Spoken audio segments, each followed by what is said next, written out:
नमस्ते स्टूडेंट्स। आज हम लैंग्वेज अक्रॉस द करिकुलम जो हमारा 4th पेपर है, जिसको हम पाठ्यक्रम से परे भाषा वाला पेपर बोलते हैं, उस पेपर के अंतर्गत हम उच्चारण दोष को पढ़ेंगे।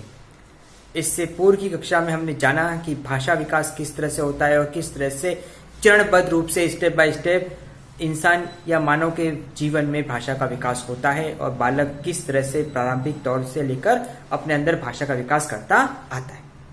अब हम उच्चारण दोष समझते हैं। उच्चारण दोष यानी कि वह कमियां जो हमारे उच्चारण करने में, हमको बोलने में हमको आती है, वो हमारे उच्चारण दोष में आती है।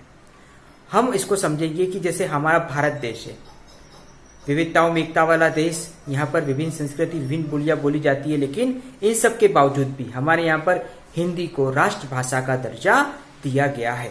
लेकिन हम देखते हैं कि हिंदी भाषा होते हुए भी हम जी अलग अलग क्षेत्रों में, अलग अलग भागों में जाते हैं तो हिंदी के उच्चारण में और हिंदी के जो बोलने का जो तरीका है उसमें कहीं ना कहीं अंतर पाया जाता है। और इसी अंतर से कई बार जो शब्द है वो सही से नहीं बोले जाते हैं और वही हमारे इस उच्चारण दोष का कारण बन जाते हैं। उसका कारण होता है कि उनकी जो प्रादेशिक भाषाएं होती है, जो क्षेत्रीय भाषा होती है, उस क्षेत्रीय प्रादेशिक भाषा का, उनकी जो राष्ट्रभाषा है उस पर कहीं ना कहीं प्रभाव पड़ता है। तो यही प्रभाव उसके उच्चारण दोष के कारण में आता है। भारत जैसे देश में कई देश है जहाँ पर राज्य स्तर पर हिंदी भाषा को दर्जा, हिंदी भाषा ही बोली जाए, जैसे राजस्थान। तो यहाँ पर आपको ये कमियां बहुत कम देखने को मिलेगी, लेकिन जहाँ पर उनकी स्वयं की भाषाएं होती है क्षेत्र के अलावा, वहां पर कई बार देखा जाता है कि इस तरह से जो उच्चारण दोष है वो उच्चारण दोष देखे जाते हैं और ये कमियां आती है। और इसके अलावा बहुत सी ऐसी कारण है जिससे उच्चारण दोष सामने आते हैं। आइए हम इनका के बारे में जानते हैं। आज का हमारा टॉपिक है उच्चारण दोष। ठीक है, उच्चारण दोष। तो उच्चारण दोष में जैसा कि हमारा एक शब्द है क ख ग, ये शब्द नॉर्मल है, हिंदी भाषा के अंतर्गत आता है।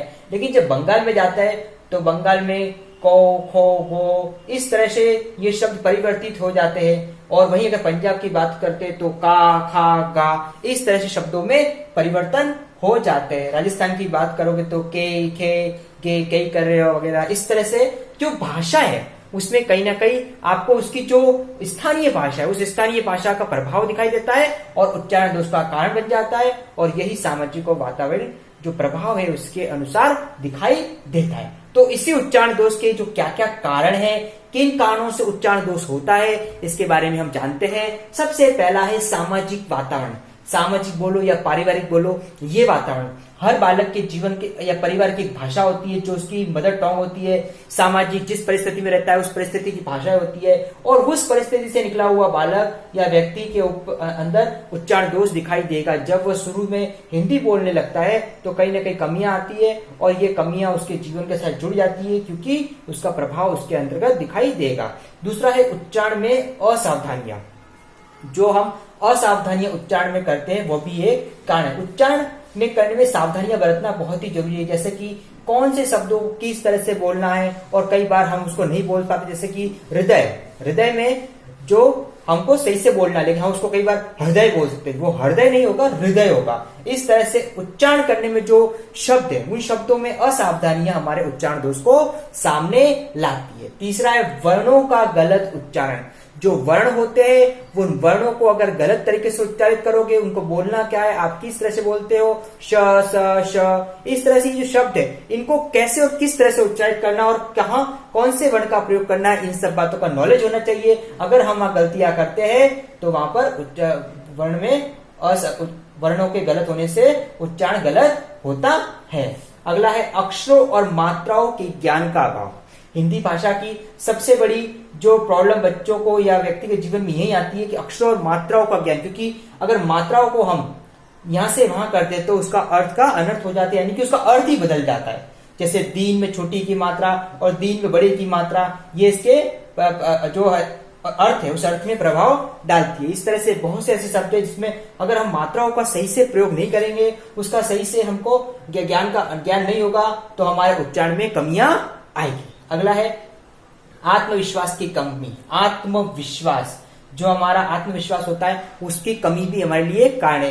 कई बार हम आत्मविश्वास के तौर पर शब्दों को नहीं बोल पाते, नहीं बोल पाते, जैसे कक्षा में बालक को बोलने का मौका दिया और वह सही से नहीं बोल पाए, अटक अटक के बोलेगा, घबरा के बोलेगा, तो इस सिचुएशन में उसके जो शब्द है या जो बोलना चाह रहा है वो सही से नहीं बोल पाएगा और वही इसके जो आत्मविश्वास की कमी है, उसके जो उच्चारण दोष की कमी को सामने लाएगी। इस तरह से हमको आत्मविश्वास को लाना होगा और शब्द को सही से बोलने की कोशिश करनी होगी। अगला है उच्चारण के नियमों का ज्ञान नहीं। जो उच्चारण के जो नियम होते हैं, तो नियमों का हमको ज्ञान होना जरूरी है कि भाई जब हम शब्द को बोलते हैं तो कहाँ हमको फुल स्टॉप आता है तो कैसे रुकना है, कॉमा पे किस तरह से रुकना है, अल्प विराम के किस तरह से रुकना है, कौन से शब्दों में कितना गैप लगाना है, ये सारे जो नियम है उन नियमों का हमको ज्ञान होना जरूरी है। जब हमको ये नियम पता चल जाएंगे, इन नियमों का हम अनुसरण कर देंगे, तो जो उच्चारण की जो कमियां हैं, उच्चारण दोष की जो कमियां है, वो कमियां हमारे वजह। अगला जो हमारा टॉपिक हमने ये है कि शारीरिक अंगों का विकास। शारीरिक अंग जो हमारे वाक दोष होते हैं, शारीरिक अंग जो वाक दोष, उन अंगों की कमियां जो होती है, जैसे कि मान लो कि दांतों का टेढ़ा मेढ़ा होना, होठ का सही आकार ना होना, अंदर से तुतला के बोलना, ये सारी जो कमियां हैं, ये कमियां जो शारीरिक कमियां आते हैं, और ऐसी कमी के बालक भी कहीं ना कभी कभी जो उच्चारण संबंधी दोष है उन दोषों को सामने लाते हैं और उच्चारण की कमियां सामने आती है, इसलिए ये भी एक कारण है।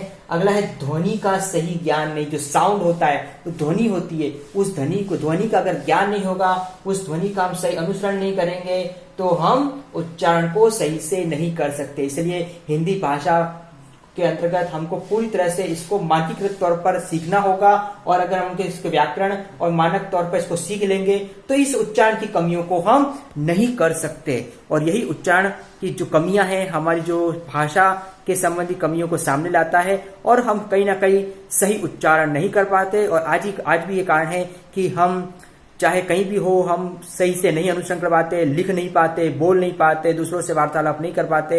ये सब कहीं ना कहीं हमारे उच्चारण दोष में आता है। अब हम आगे जानते हैं कि जो उच्चारण दोष होते हैं, इन उच्चारण दोषों को किस तरह से दूर किया जाता है, किया जा सकता है। जैसा कि विद्यालय के अंतर्गत जब बालक पढ़ता है, अगर उसके अंदर कुछ कमियां हैं, तो एक शिक्षक होने के नाते इन कमियों को दूर करना हमारा कर्तव्य बनता है, और हम इन उच्चारण दोषों को दूर करके उसको शुद्ध उच्चारण की ओर ले जा सकते हैं। और कहीं ना कहीं जो गलतियां बालक करता आ रहा है, उन गलतियों पर अंकुश लगाकर उन गलतियों में सुधार किया जा सकता है। अब उच्चारण दोष के जो जो कारण थे, अगर उन्हीं कारणों पर हम ध्यान दें तो हम उसके निराकरण, उसके उपायों को भी सुलझा सकते। आइए हम उसके निराकरण के बारे में जानते हैं। उच्चारण दोष जो हमारा है उसके निराकरण, इसको दूर करने के क्या क्या उपाय है, उसके बारे में जानते हैं। पहला है शुद्ध उच्चारण का अभ्यास।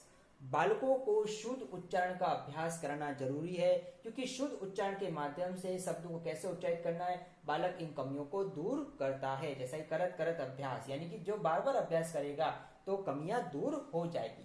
दूसरा है अध्यापक का उच्चारण। सबसे इंपॉर्टेंट बात है कि अध्यापक, एक शिक्षक, यानी हमारा क्या दायित्व बनता है, हम जैसा उच्चारण करेंगे, हम जैसा बोलेंगे, बालक उसका अनुसरण करेगा। इसलिए अध्यापक का उच्चारण सही से करना जरूरी है। अध्यापकों को वो शब्दों का प्रयोग करना है जो साहित्यिक तौर पर सही है, जो ग्रामर तौर पर सही है, और कहीं ना कहीं हम जब इन शब्दों का प्रयोग करेंगे तो बालक उसका अनुसरण करेगा, उसको सीखेगा और इन गलतियों को नहीं दोहराएगा। तीसरा है ध्वनि का ज्ञान। जो ध्वनि है, जो साउंड है, किस तरह से शब्दों को बोलने, वाक्य बोलने में साउंड होना चाहिए, कैसे क्या, ये सारा का सारा नॉलेज हमको बालकों को सिखाना पड़ेगा। अगला है प्रतियोगिता। विद्यालय में समय समय पर वाद विवाद प्रतियोगिता, भाषण प्रतियोगिता, निबंध प्रतियोगिता, पोस्टर प्रतियोगिता, जो भाषा से संबंधित जो प्रतियोगिता होती है, उन प्रतियोगिताओं को विद्यालय में आयोजित करना चाहिए, ताकि उन प्रतियोगिताओं के माध्यम से बालक इन कमियों को दूर कर सके और अपनी कमियों को दूर करने के साथ साथ अपनी जो उच्चारण संबंधी जो कमियां हैं उसको दूर करके सही उच्चारण करना बालक इस प्रतियोगिता के माध्यम से सीख सकता है। अगला है उच्चारण नियमों का ज्ञान। जो उच्चारण के जो नियम है, वो नियमों का ज्ञान करवाना बच्चों को जरूरी है। अगर बालक को नियम सीख जाएंगे, कैसे कैसे शब्दों को उच्चारण करते, वाक्य कैसे बनाते, शब्द को कैसे बोलते, ये नियमों का ज्ञान ही उच्चारण की कमियों को दूर कर देगा। अगला है अनुकरण वाचन।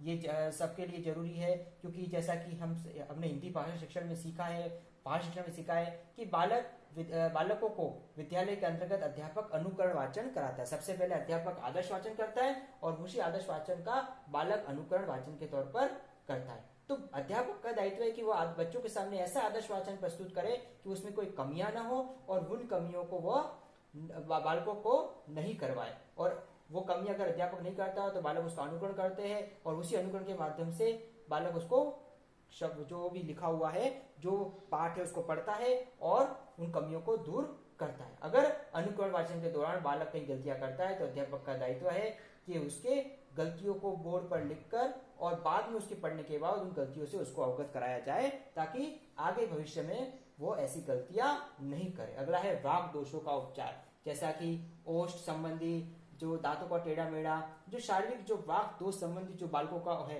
हो सके तो शारीरिक शिक्षक या अपने जो शारीरिक जो डॉक्टर्स होते हैं, उन डॉक्टर्स के माध्यम से इन दोषों को दूर किया जाए, ताकि बालकों के अंदर ये कमियां दूर करके उनके अंदर जो उच्चारण दोष है उसको सही किया जा सके। तो ये हमने जाना कि इसके निराकरण के कौन कौन से उपाय हैं। तो आज की कक्षा में हमने उच्चारण दोष क्या होता है, उच्चारण दोष किन परिस्थितियों में उत्पन्न होता है, उच्चारण दोष के क्या क्या कारण हैं और इसके निराकरण के कौन कौन से उपाय है, इसके बारे में जाना। एक शिक्षक होने के नाते में हमको इसके बारे में नॉलेज होना चाहिए, क्योंकि हमारे सामने ऐसे बालों को आएंगे और इनकी कमियों को हमको कैसे दूर करना है, ये सब सीख कर हम उच्चारण संबंधी जो गलतियां उसको दूर करके बालकों को सही उच्चारण के लिए प्रेरित कर सकते हैं। Thank you. उच्चारण दोष के कारण तथा इसके निराकरण के उपायों को बताइए।